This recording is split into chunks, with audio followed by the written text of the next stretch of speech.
আবাসে বিপুল টাকা পড়ে রয়েছে রাজ্য সরকারের হাতে, কেন কেন্দ্রের বিরুদ্ধে বঞ্চনা অভিযোগ তুলে আবাস খরচে ভার নিজের কাঁধে নিয়েছে রাজ্য, অথচ আবাস প্রকল্পে স্টেট নোডাল অ্যাকাউন্টে এখনও পড়ে রয়েছে সে বিপুল পরিমাণে টাকা। কিন্তু প্রশাসনিক কর্তাদের একাংশে জানাচ্ছে যে আবাস প্রকল্পের ব্যয়ভার মেটাতে এই টাকা কোনোভাবে ব্যবহার করতে পারবে না রাজ্য।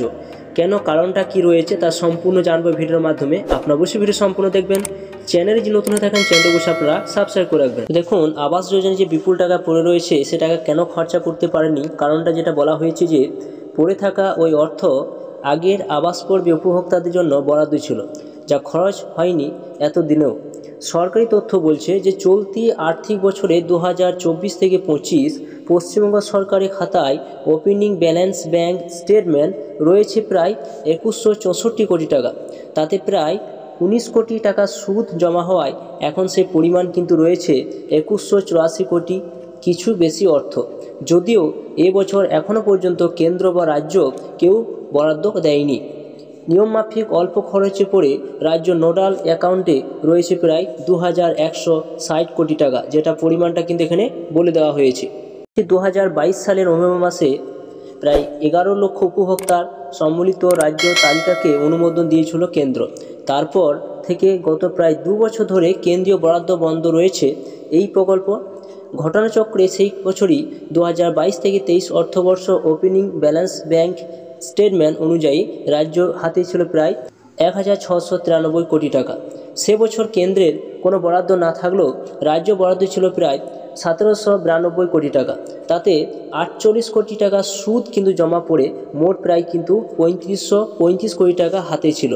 সব মিলে প্রায় 1108 কোটি টাকা খরচে পড়ে রাজ্য নোডাল অ্যাকাউন্টে এই থাকে প্রায় 2426 কোটি টাকা।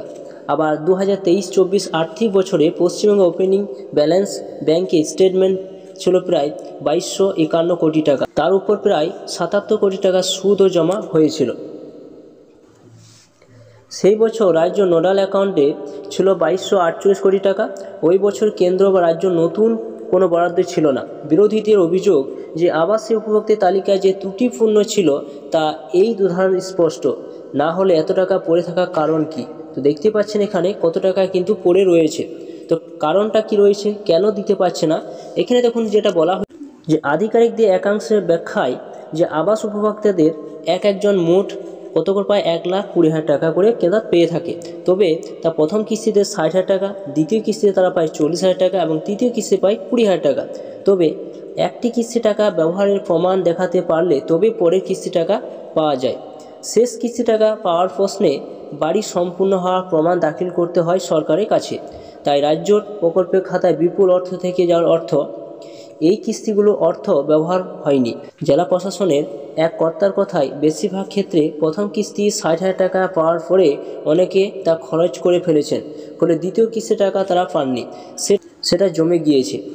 আবার যারা দ্বিতীয় কিস্তি পর্যন্ত টাকা পেয়েছিলেন তারা প্রমাণ দাখিল করতে না পারায় তৃতীয় কিস্তি টাকা তারা পাননি, তাও জমা রয়েছে সরকারি ঘরে। যদিও পঞ্চায়েত মন্ত্রী প্রদীপ মজুমদারের বক্তব্য এর অর্থ বেশিরভাগ রাজ্যরই রিমান্ড করে টাকা ফেরানো হয়েছিল। বলা হয়েছে যে অভিজ্ঞ প্রশাসনিক কর্তাদের একাংশ জানাচ্ছে যে এই পড়ে থাকা অর্থ চাইলে খরচ করে ফেলা যায় না, বরং সংশ্লিষ্ট উপভোক্তার বিরুদ্ধে আইনি পদক্ষেপ করে টাকা উদ্ধার করতে হয়, তখনই তহবিল সংশোধন সম্ভব হবে। সংশ্লিষ্ট মহল মনে করিয়ে দিচ্ছে যে অতীতে কেন্দ্র এমন পদক্ষেপ করে টাকা ফেরানোর সুপারিশ করেছিল রাজ্যকে, কিন্তু সে কাজ এগোয়নি বলে রাজ্যের তহবিলে এখন বিপুল পরিমাণ অর্থের অস্তিত্ব দেখা যাচ্ছে। কেন এমন সমস্যা? না, জেলা কর্তাদের একাংশে জানাচ্ছেন যে টাকা উদ্ধারের কাজ খুবই জটিল, কারণ কিছু উপভোক্তা রয়েছে যারা প্রথম কিস্তি টাকা পেয়ে বাড়ি তৈরি না করে অন্য রাজ্যে পরিযায়ী হয়ে গিয়েছেন অর্থাৎ চলে গিয়েছেন, তাদের খুঁজে পাওয়া যাচ্ছে না।